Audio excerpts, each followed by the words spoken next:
L'hantavirus, en fait, c'est un virus que l'on connaît déjà depuis 50, même plus que 50 ans, je dirais presque 70 ans. C'est un virus qui peut causer beaucoup de complications, fièvre évidemment, comme certaines maladies virales, mais aussi difficultés respiratoires, difficultés au niveau des reins et du système rénal, et malheureusement un fort taux pour les souches assez virulentes, un fort taux de létalité, on parle entre 30 et 50%. Donc c'est un virus qu'il ne faut pas prendre à la légère. Bonjour, Boker Tov Cyril, merci d'être Bon, avec nous. Voilà, on voulait essayer de mieux comprendre ce qu'est l'antanavirus. Alors, Hantavirus. Hantavirus.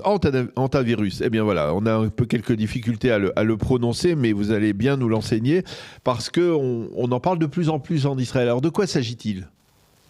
L'hantavirus, en fait, c'est un virus que l'on connaît déjà depuis 50, même plus que 50 ans, je dirais presque 70 ans. C'est un virus qui est en général assez courant chez les rongeurs, et je dirais spécialement les rats, de manière générale, et qui, lorsqu'infecte un être humain, qui est exposé par exemple à de l'urine, des excréments ou de la salive de ces rats, peut causer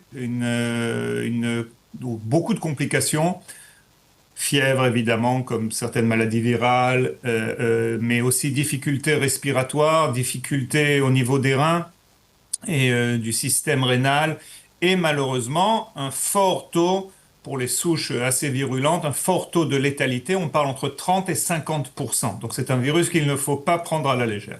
Alors, c'est un virus on va dire, qui a été détecté ces derniers jours ou ces dernières semaines. Quelle est l'importance de la propagation de ce virus pour l'instant en Israël ?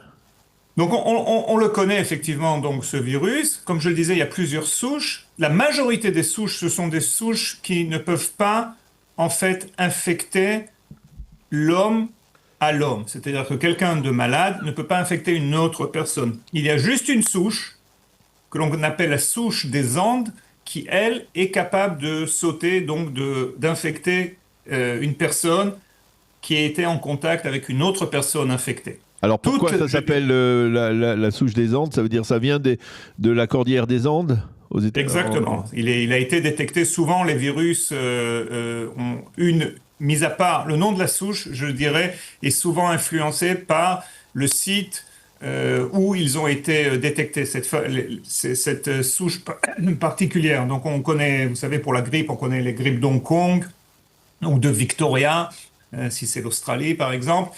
Et on connaît pour justement le virus, le hantavirus, on connaît plusieurs souches. Il y a des souches en Europe de l'Est, il y a essentiellement des souches en Amérique du Sud et aussi en Amérique du Nord. Alors, où on en est aujourd'hui en Israël ? Combien y a-t-il de cas qui ont été recensés ? Ah, zéro. Alors pourquoi tant d'inquiétude alors ?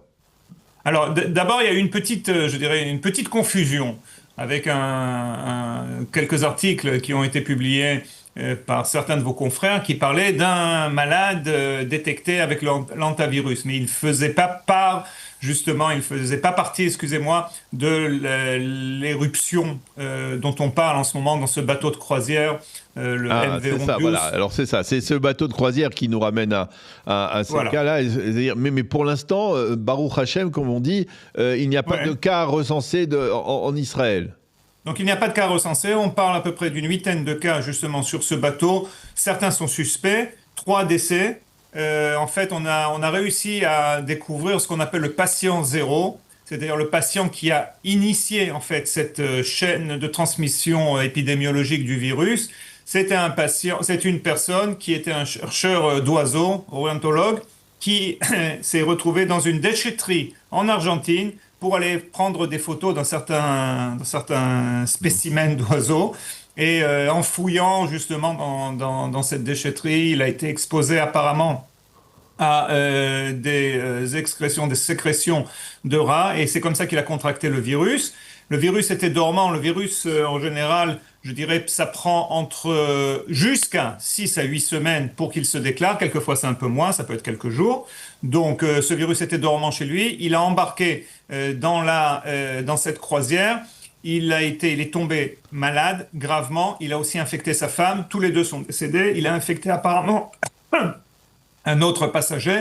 Et il y a d'autres passagers qui sont actuellement traités. Donc, la situation est suivie de manière assez, je dirais, exacte et de manière rigoureuse parce qu'on a très peur que cela s'échappe.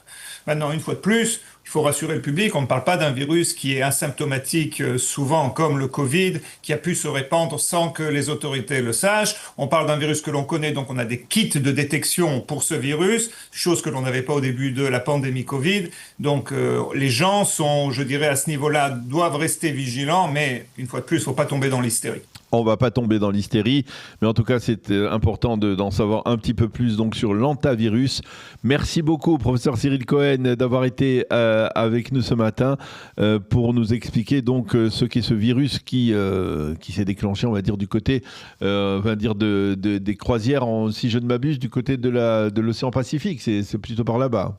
Aussi, non, mais oui, le bateau a aussi accosté à l'île Sainte-Hélène, où justement une des patientes a été débarquée, et là, elle a pris l'avion, donc on suit. Il y a apparemment peut-être, je dirais, une hôtesse de l'air qui a été infectée, donc il faut suivre effectivement tout cela, mais ça ne touche et on espère qu'il y aura de bonnes nouvelles. Voilà, et pour l'instant, ça ne touche pas heureusement l'État d'Israël. Merci beaucoup, encore une fois, professeur Cyril Cohen, d'avoir été avec nous ce matin. Bonne continuation, à bientôt, Cyril. À vous aussi, au revoir, Daniel.